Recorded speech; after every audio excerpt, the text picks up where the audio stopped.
Dang it.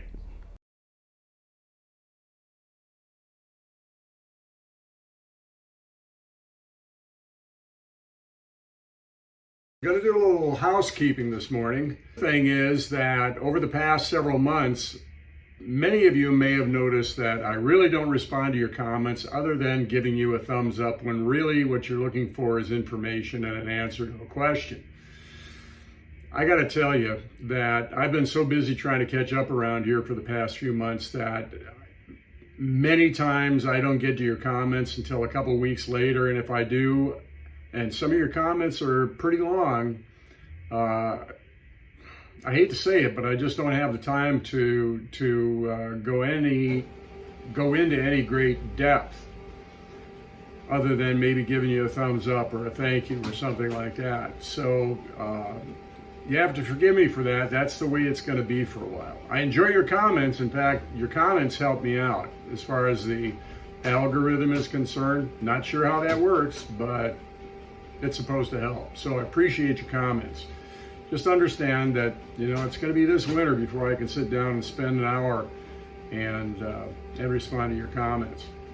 Several comments have come up over the past couple of years that are actually their questions. Why would you use things like bearings, like rings and that sort of thing, when the new stuff is so inexpensive to buy? Well, first of all, as far as engine bearings and rings are concerned, this is a YouTube channel, and it wouldn't be a YouTube channel if something didn't fail catastrophically at the worst possible time. So there's that. The other thing is that, you know what?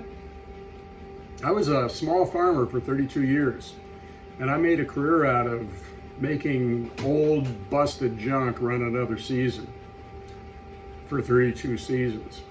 So there's that. On my stuff, I kind of carry that philosophy over to my vehicles, because my vehicles, if you've seen them, particularly cars like Old Tex, they're not what you would call pristine show car examples, but they do run.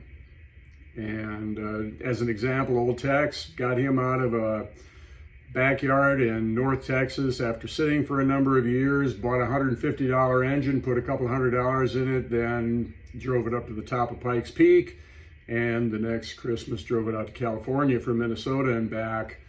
I just like to do that. I get a perverse joy in doing things like that. Now, client stuff, that's different. Another thing is that I told you early on what we're going to try to do this year, put the convertible top on the 1990 convertible and fix some stuff on the 94 LA Cruiser XJ40. Well, we've found that we're changing direction a little bit here as far as what we do in the business.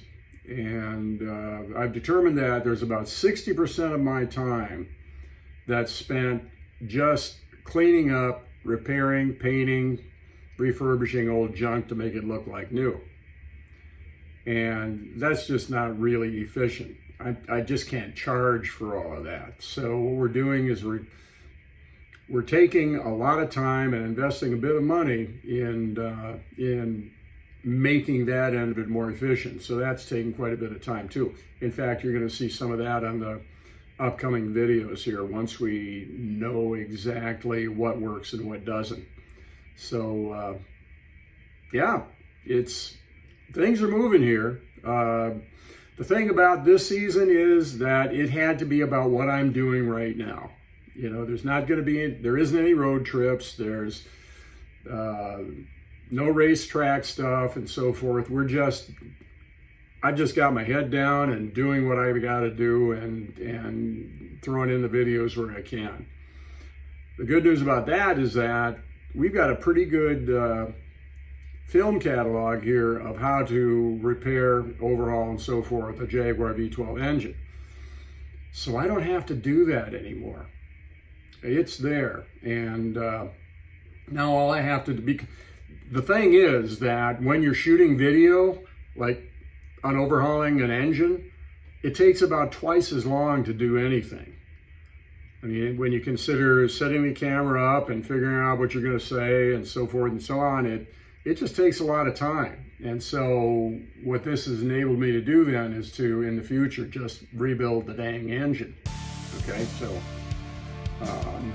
there you have it. On with the show.